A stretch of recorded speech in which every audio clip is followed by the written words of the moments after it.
Oke, selamat malam. Senang sekali malam hari ini kita berjumpa kembali ya di Retrocognition Paranormal Bicara. Nah, seperti minggu-minggu sebelumnya, kita akan bersama-sama barengan dengan paranormal yang memang sengaja saya undang untuk memberikan pengetahuan baru tentang sesuatu yang berbau supranatural begitu. Dan malam hari ini tema kita adalah membongkar rahasia gendam bersama Ki Gagak Pranolo. Jadi gendam itu adalah menurut saya pribadi, nanti akan kita cross check, saya konfirmasi apakah gendam itu sebenarnya, nanti yang jawab Ki Gagak Pranolo. Tapi kalau saya pribadi menganggap gendam ini adalah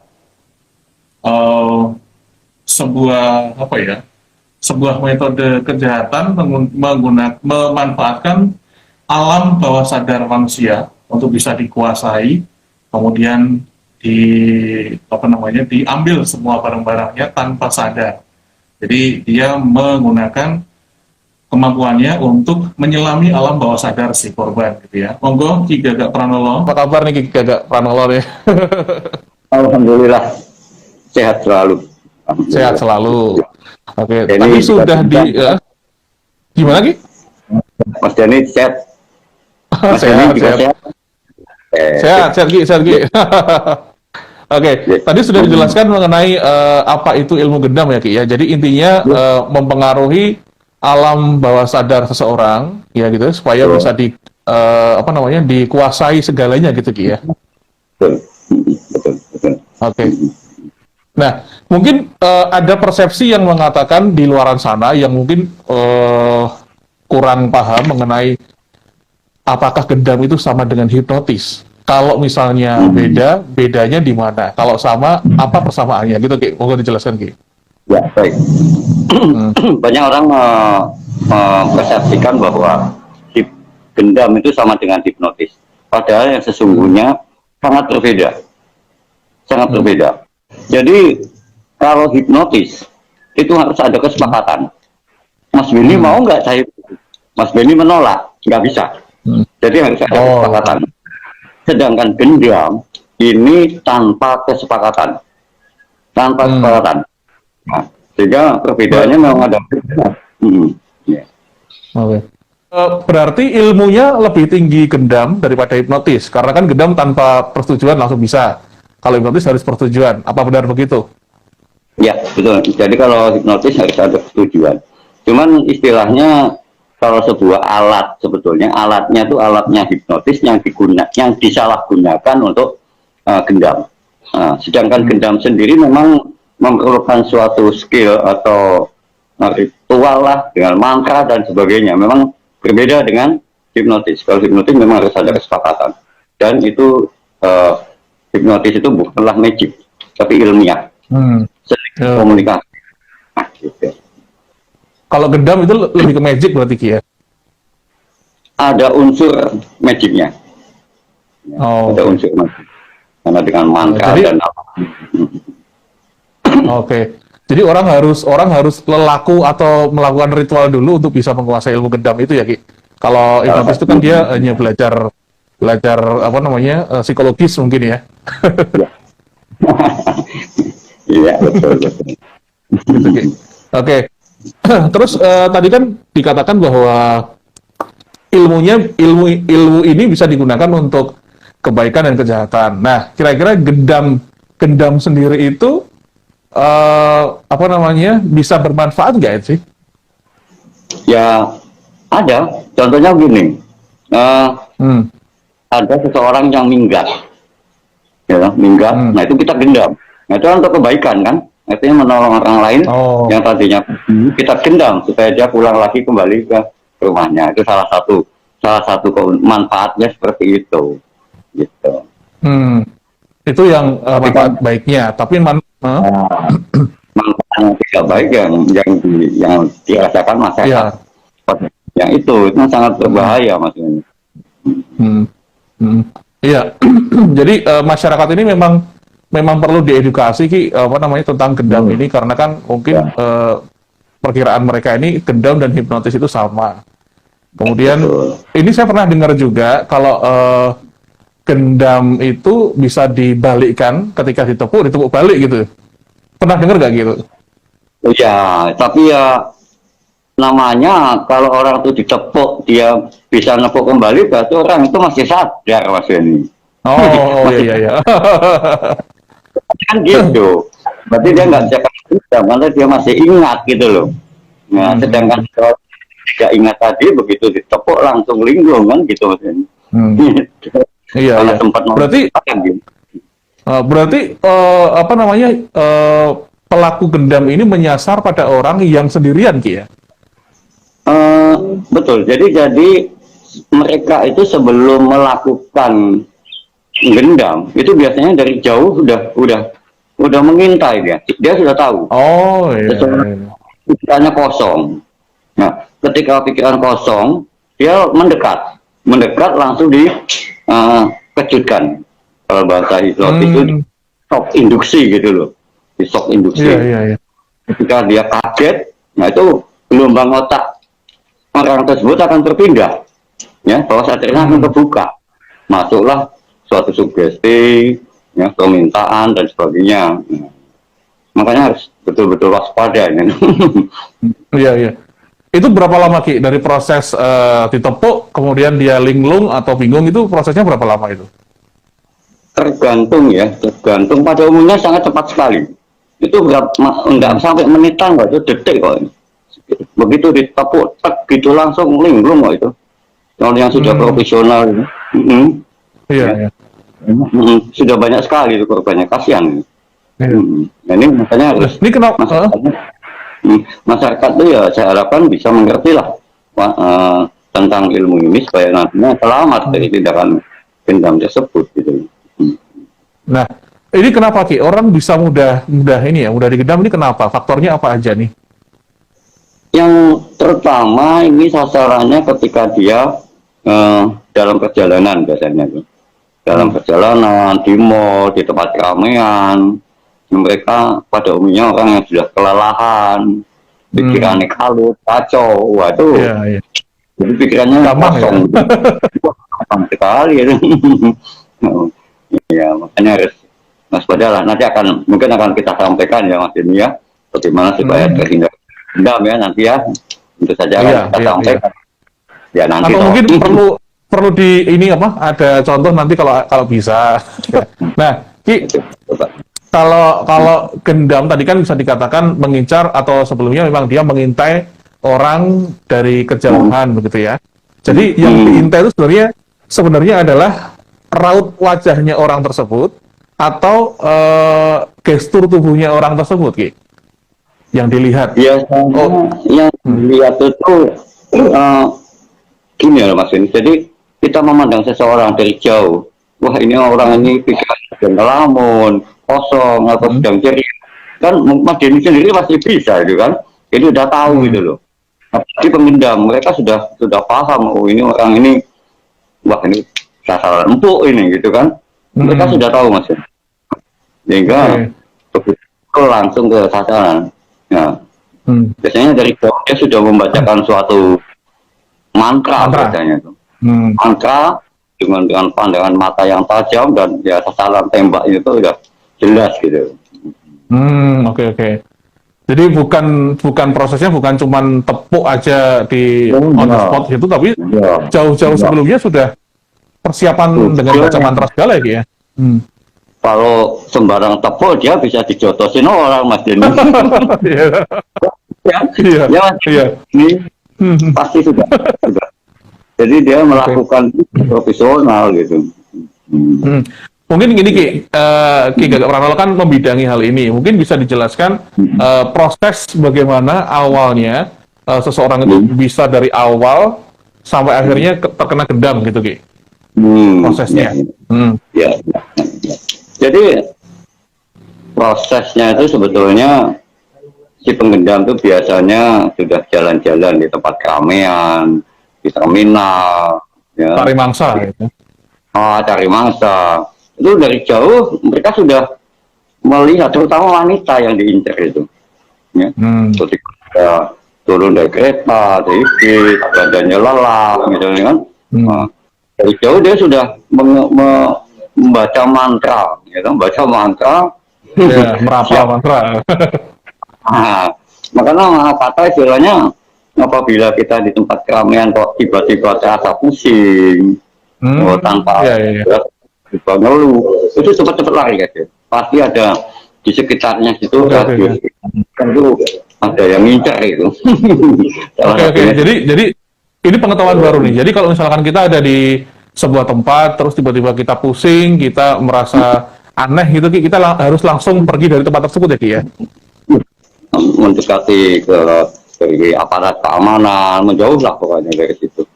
Demi keselamatan. Sebagai mau contoh gitu, ini hanya untuk ilustrasi mungkin. Sebentar, ini saya mau tanya dulu.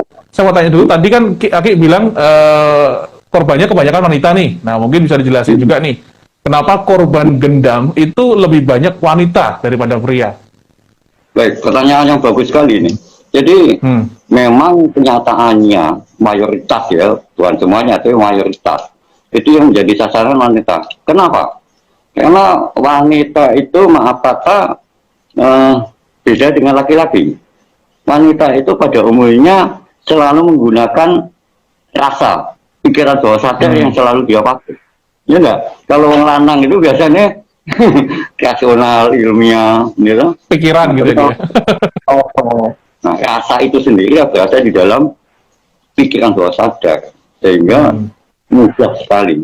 Cuman di sini saya sedikit ulas bahwa selama ini banyak yang terkena gendam, namun pemberitaan pemberitaan bahwa seseorang terkena hipnotis, ya, hipnotis. Oh iya. Ini berarti sekaligus klarifikasi ya, Ki ya? Iya, pasien hipnotis. Nah, terus ada lagi pelaku yang dengan sistem bius, orang itu dibius, nggak sadar. Nah, tapi diekspos dulu, diekspos kena gitu. Hipnotis. Oh, iya, oke. Jadi dilakukan dengan jadi wanita itu lebih rentan terkena gendam karena dia lebih mengandalkan perasaannya. Jadi ruang bawah sadarnya lebih terbuka gitu ya. Oke, jadi untuk para wanita nih hati-hati nih kalau tiba-tiba di suatu tempat dia merasa pusing, dia merasa gak nyaman, aneh gitu, dia langsung harus lari dari lokasi tersebut untuk cari tempat aman gitu ya, kira-kira seperti itu ya, Ki ya. Nah, Ki, kalau diperbolehkan ada contoh nggak kira-kira gendam itu seperti apa sih? Atau mau ini in frame? Baik. Contoh aja ya, ini hanya untuk ilustrasi ya. Iya. Ini saya ambil contoh untuk sampel bahwa seseorang ini dalam pikirannya sadar. Ketika saya bertemu saya itu dalam keadaan sadar, ya toh? Dia dalam keadaan sadar dengan suatu teknik shock induksi istilahnya untuk merubah bawah sadar. Dia akan saya lakukan seperti gendam gitu. Dia sadar. Baik, benar gitu. Nah, ini saya dari jauh ya. Sudah melihat seseorang yang kiranya bisa saya gendam gitu. Ini orang ini ya, dia saya ajak sama begini aja. Maaf Ki, kabarnya oke. Ini sadar ya Ki ya? Sadar ya Ki? Mana? Nah, jadi dengan ini masih saya. Bagaimana? Iya, monggo Ki, lanjut Ki. Dia fokusnya ke saya, pembicaraan saya, dan dia akan menatap saya. Begitu dia lengah, ini saya tarik ke sini, langsung datang ke ya. Oh, oke. Coba dilihat matanya posisi bagaimana. Iya. Itu langsung tingkat kesadarannya langsung drop gitu ya Ki ya? Bisa disaksikan bagaimana matanya Ya. Iya, Kondisinya coba. lemaknya nih. Hmm. Jadi kalau lalu berjalan kan sudah posisi semacam ini kan, waduh. Iya, iya, iya. Kalau posisi seperti ini udah nggak bisa membela diri, Ki. Ya apa-apain ya, nurut aja, Ki ya. Mana ini? Saya mintain apa aja udah. Nah, tapi biasanya gendam itu dia dalam posisi berdiri ya duduk atau bagaimana dia akan Iya. mengikuti arah kita berjalan dan mengikuti apa yang kita inginkan. Oke. Iya, iya. Nah, kemudian kalau misalkan sudah seperti ini, Ki, sadarnya nanti gimana? Apakah setelah penggendamnya pergi, dia bisa sadar, atau bisa sadar ketika ada orang lain yang menyadarkannya, Ki? Ya, biasanya setelah penggendam itu pergi berapa menit atau berapa jam kemudian dia baru sadar. Waduh, dompet hilang. Makanya itu biasanya setelah penggendam itu jauh, itu otomatis dia akan sadar. Atau ada orang lain yang menyadarkan itu juga bisa. Oke, jadi si penggendam jauh baru dia sadar ya. Mungkin karena pengaruh mantranya juga ikut pergi kali, Ki ya. Mungkin mantranya tokoh apa namanya? Tokoh nekan. Oh. Oke, Ki. Masnya kasihan kayaknya, Ki. Ya, baik. Baik. Mau disadarin atau mungkin Ya, baik.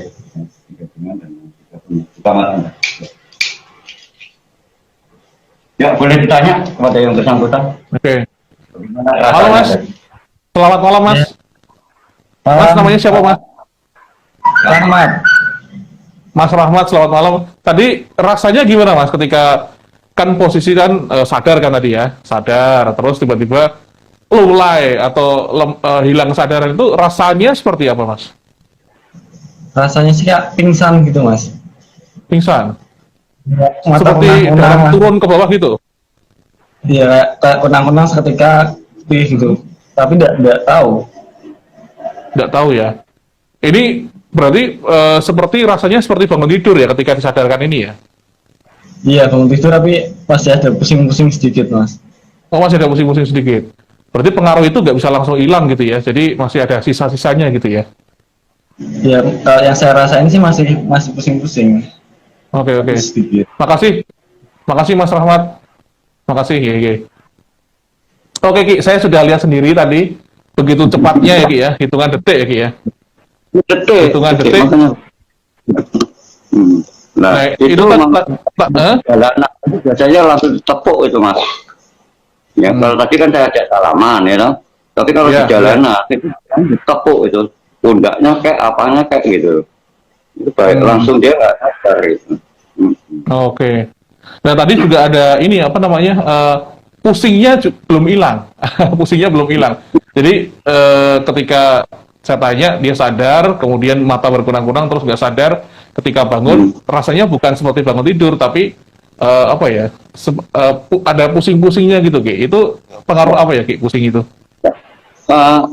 Itu pengaruh daripada gelombang otak. Jadi perpindahan antara pikiran sadar, gelombang otak beta. Begitu saya tepuk, itu namanya shock induksi ya. Shock induksi itu perubahan cepat antara pikiran sadar, gelombang otak beta masuk ke alfa. Begitu cepatnya itu yang membuat dia pusing dan tidak sadar. Nah, ketika dalam keadaan seperti itu baru dia masuk suatu sugesti kata-kata yang macam-macam itu. Sehingga orang itu dengan mudahnya akan menyerahkan apa yang dia miliki. Semuanya yang dia punya diserahkan tanpa sadar ya, Ki ya?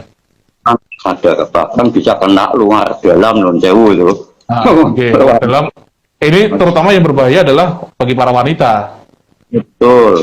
Nah, karena kan juga sudah dijelaskan bahwa korbannya ini kebanyakan yang gampang terkena adalah wanita. Nah, tapi pria juga kan sebenarnya juga bisa kena gendam ya, Ki ya. Mungkin bisa mungkin bisa disampaikan juga orang yang digendam itu ciri-cirinya seperti apa? Yang gampang digendam itu, Ki? Yang mudah terkena gendam itu seperti orangnya, seperti apa? Itu yang tahu tuh biasanya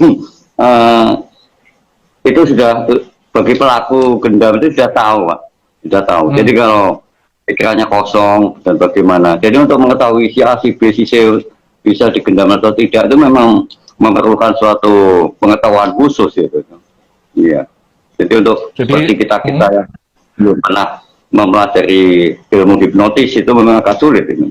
Ya. Tapi pada dasarnya ya, namanya manusia itu bisa terkena gendam. Panjenengan saya bisa, cuman kan tingkatnya itu berbeda. Kalau ada orang lain di sebelah yang korban itu kira-kira bisa nggak digendam? Misalnya nih saya berdua, terus saya mau digedam, itu bisa nggak? Atau harus sendiri? Memang harus sendiri?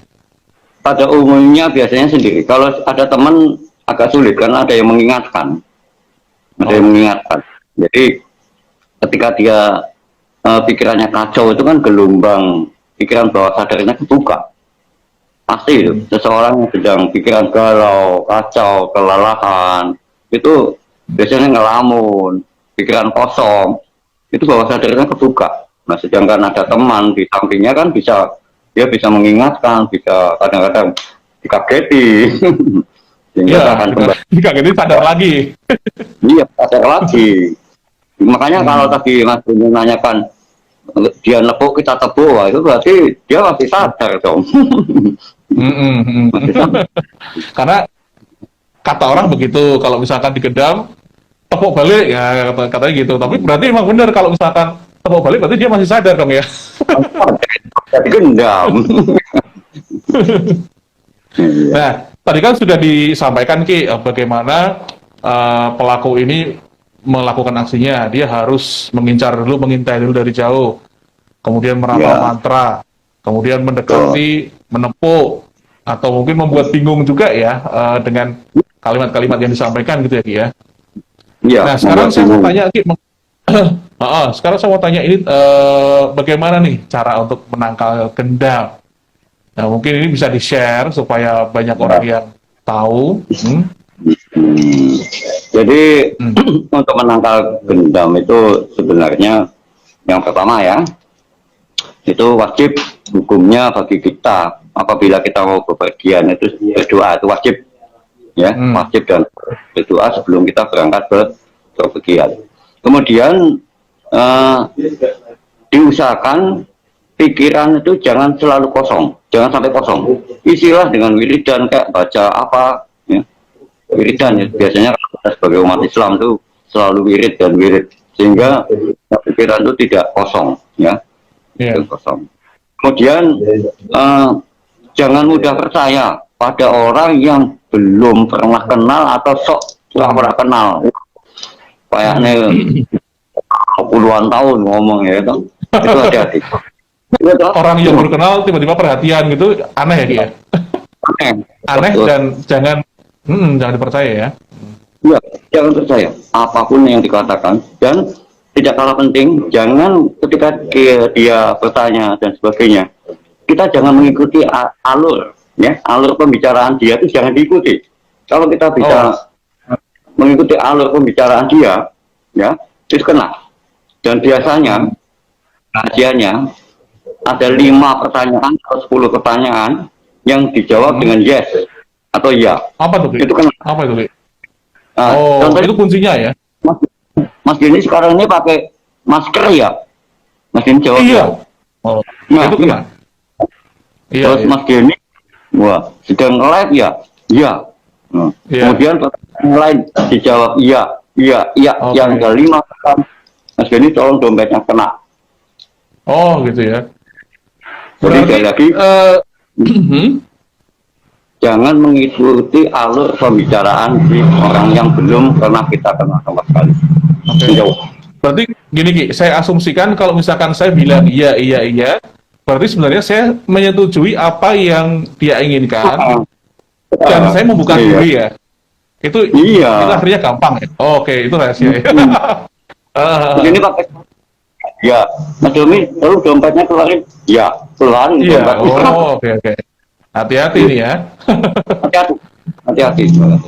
Itu akan salah satunya untuk membuka alam bawah sadar ini. Baru tahu Ki saya Ki. Jadi sekali lagi waspada terhadap orang-orang yang baru kita kenal, sok kenal, terus dengan bahasa asing yang dialek bahasa tertentu yang kita tidak paham dan sebagainya. Terus biasanya pengendam itu perilakunya tuh, penampilannya tuh kelente biasanya. Misalnya saya bisa menggandakan uang wah, dengan penampilan apik saya yang gede-gede ini orang yang lebih besar. Lebih percaya gitu. Nah, orang tuh biasanya yang dilihat tuh casingnya kan. Betul. Casingnya. No, casingnya kok apik aja, cocok. Orang kalau percaya. Nah, ketika kita sudah interest, percaya, gampang banget, itu mudah sekali. Ya. Makanya hati-hati sekali. Kemudian biasanya pelakunya itu kalau bicara tuh otos, nggak bisa diselo. Oh, selain lewat telepon, itu apakah juga bisa dikirim melalui jarak jauh? Contohnya kayak mempengaruhi jarak jauh seperti telepati gitu. Misalnya nih, saya di sini, terus kok berhenti gambarnya Ki? Ya. Oh, terus Ki, Ya. Saya pengaruhi Ki Gagak dari jarak jauh gitu. Itu bisa nggak Ki? Gendam? Bisa saja. Bisa saja. Ya? Jadi bagaimana kata-kata kita yang membuka supaya orang tersebut nanti dikira bahasa daerahnya terbuka, dia akan mengikuti apa yang kita inginkan. Misalnya tolong Mas Denny, nanti tanda gajian ke rumah Bapak ya, kesukaan Bapak rokok nih, 76 ya. Mas Denny mengatakan, ya besok tanggal 1 Mas Denny habis gajian ke sini. Oke. Ya, saya sedikit paham tentang akhirnya tentang ilmu gendam. Ternyata ada beda antara gendam dengan hipnotis. Dan Betul. yang biasa dilakukan para pelaku kejahatan kriminal itu bukan hipnotis, tapi lebih ke gendam. Bagaimana cara termudah untuk menghindari gendam itu? Sebagai penutup. Ya, baik, terima kasih. Jadi saya simpulkan bahwa gendam itu adalah suatu tindakan kriminal, salah satu tindakan kriminal yang sangat berbahaya. Karena apa? Hanya dengan tepukan sekian detik, orang tersebut akan tidak sadar dan akan menyerahkan apa yang dia miliki. Nah, untuk itu saya berpesan itu agar supaya yang pertama tadi, sebelum kita berangkat bepergian selalu berdoa, ya. Kemudian yang kedua adalah jangan mudah percaya pada orang yang belum pernah kenal sama sekali sebelumnya dan sok pura-pura akrab, itu waspada. Lebih. Kemudian ketika dia mengajak bicara, jangan sekali-sekali kita mengikuti alur pembicaraan mereka. Dan selanjutnya jangan memandang mata. Jadi ketika saya misalnya saya berhadapan dengan Mas Denny, ini jangan sekali-sekali Mas Denny memandang mata seseorang yang Mas Denny belum kenal sama sekali. Ini karena salah satu kekuatan gendam itu ada di pandangan mata. Ya. Oh gitu ya. Dengan mata yang tajam, Mas Denny bisa kena terpengaruh gitu ya. Pengaruh. Ya. Kemudian yang jelas tadi bahwa ketika dia menyampaikan sesuatu jangan mengikuti alur, kemudian menjauh dari tempat keramaian. Insya Allah selamat. Selamat. Dan saya tambahkan juga seperti yang sampaikan Ki Gagak tadi, kalau ada di tempat keramaian terus merasa kurang nyaman, pusing, itu langsung menghindar aja gitu ya, langsung pergi. Ya. Dan sebaiknya aman. Bagian selalu pikiran jangan sampai kosong dan isi dengan wiridan dan apalah ya, supaya pikiran kita tetap sadar. Mungkin demikian yang sangat perlu disampaikan. Dan saya ingatkan sekali lagi, kalau saya kelingan, ini gimana, Ki? Khusus untuk ibu-ibu yang latah. Nah ini ibu-ibu yang latah itu. Latah itu malah gampang ya, Ki? Hah? Itu mudah malah gampang sekali. Latah. Gampang sekali. Oh alah, ya. Jadi ya. Perlu perhatian khusus untuk yang latah terutama ya. Ini yang gampang sekali kena gedam itu ya, Ki ya. Oke, Ki Gagak, terima kasih waktunya sudah mau bergabung di Retrocognition Paranormal Bicara di Jagat Mistis malam hari ini.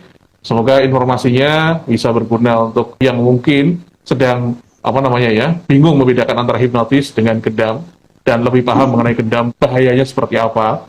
Karena korbannya itu bisa menyerahkan semuanya luar dalam tadi ya.